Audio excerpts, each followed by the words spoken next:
नमस्ते दोस्तों, मीनू के ऑर्गेनिक वेजिटेबल गार्डन में बहुत बहुत स्वागत है आप लोगों का, जो कि छत पर बना हुआ है। तो आज इस वीडियो में हम सब्जियों की बातें नहीं करेंगे, हम करेंगे फूलों की बातें। तो जी हाँ दोस्तों, पार्चुला का पौधे के बारे में बात करेंगे, क्योंकि बहुत ही हार्डी प्लांट होता है और कम केयर में चलता रहता है। यहाँ पर देखिए, मैं ढेर सारा पार्चुला का मतलब संजीवनी का पौधा लगाई हूँ और फ्लावरिंग भर भर के आ रहा है।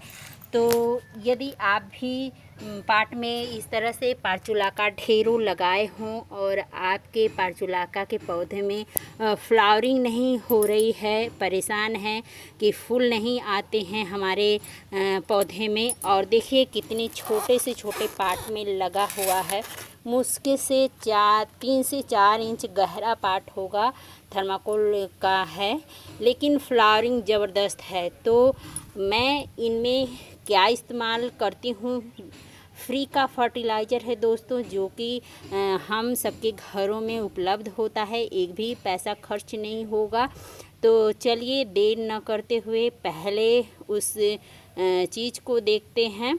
तो यहाँ पर आप देख रहे हैं ये राख है दोस्तों, जो कि लकड़ी का या कंडे का राख मैं प्रयोग करती हूँ। तो ये आज ले ली हूँ मैं, कंडे की राख है, जो गोहरा होता है उसी की राख है, और ये बहुत ही बेस्ट फर्टिलाइज़र है इस पार्चुलाका के लिए। तो इसका प्रयोग करूँगी मैं, और देखिए प्रयोग करने के बाद आपको इसी तरह का रिजल्ट मिलेगा जिस तरह से हमारे फूल यहाँ पर खिला हुआ है पार्चुलाका का। तो प्रयोग कैसे करना है, तो आप जिस भी पार्ट में इस पार्चुलाके के पौधे को लगाए हों, तो स्पेस है, यदि आपके पार्ट में इस तरह से थोड़ा थोड़ा स्पेस है तो आप हल्की सी गुड़ाई कर दें। यदि स्पेस नहीं है तो गुड़ाई न करें, क्योंकि देखिए ये छोटा सा पार्ट है तो इसमें गुड़ाई करने का थोड़ा सा भी जगह नहीं है। तो मैं गुड़ाई नहीं करूँगी, बिना गुड़ाई के ही इस छोटे से पार्ट में मैं इस राख का प्रयोग करूँगी। तो ये देखिए है राख। तो राख आप कोई भी ले सकते हैं, कंडे की या लकड़ी की राख। तो ये राख है, 1 चम्मच मैं ली हूँ और इस तरह से छिड़क दूँगी। पार्ट में चारों तरफ छिड़कना है। देखिए 1 चम्मच इस पार्ट में डाल दी मैं, और 1 चम्मच इस पार्ट दूसरे पार्ट में डाल रही हूँ।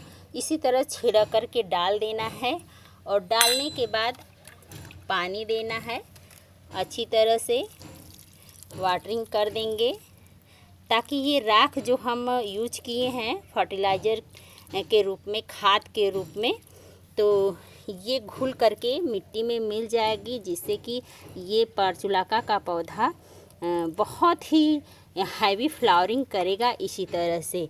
और यदि आप 8 से 10 इंच के पार्ट में लगाए हुए हैं, तो इसमें भी देखिए ये पार्ट है मेरा 10-12 इंच का पार्ट है। तो इस पार्ट में देखिए स्पेस है, तो चारों तरफ से गुड़ाई कर देंगे, इस तरह से गुड़ाई करेंगे, क्योंकि ये पौधा छोटे से छोटे पार्ट में लगाया जाता है और बहुत ही इजी टू ग्रो है, फ्लावरिंग तो भर भर के करता है। यदि आपके पास समय नहीं है केयर करने का पौधों का, तो आप इस फूल के पौधे को ज़रूर से ऐड करें अपने गार्डन में। कई कलर में मिलता है ये। तो इस तरह से चारों तरफ देखिए मैं गुड़ाई कर दी पाट के मिट्टी की, और अब इसमें राख का प्रयोग करूँगी। तो 8 से 10 इंच का आपका पार्ट है, तो भी आप 1 चम्मच राख का प्रयोग इसी तरह से मिट्टी में चारों तरफ बिखेर देंगे, और इस तरह से मिक्स कर दें। मिट्टी भर भरी है तो, और मिक्स करने के बाद पानी दे दें, इस तरह से पानी दे देंगे। तो ये राख जो है कि चारों तरफ से मिल करके मिट्टी में घुलेगी और ये पौधा अवशोषित करेगा। फिर आपके पार्चुलाका के पौधे में ढेर सारे फूल लगेंगे। तो ये फ्री का खाद है दोस्तों, आप भी ज़रूर से यूज करिएगा। देखिए राख का इसी तरह से यूज करना है खाद के रूप में, और पार्चुलाका के लिए तो बेस्ट है ये खाद। फ्री की, जो कि हमारे घरों में रहती है। तो मुझे लगा कि शेयर करना चाहिए, क्योंकि अक्सर हमें फूलों के बारे में बहुत शिकायत रहती है कि हमारे पर्तुलाका के पौधे में फूल नहीं आ रहा है, 1-2 फूल लग रहे हैं। तो जब आप राख का प्रयोग करेंगे ना, तो इसी तरह से ढेरों फूल लगेंगे छोटे से छोटे पट में, और आप देख करके हैरान रह जाएंगे।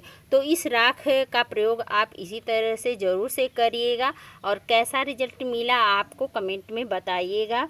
मिलते हैं अगले वीडियो में, तब तक के लिए टेक केयर, हैप्पी गार्डन।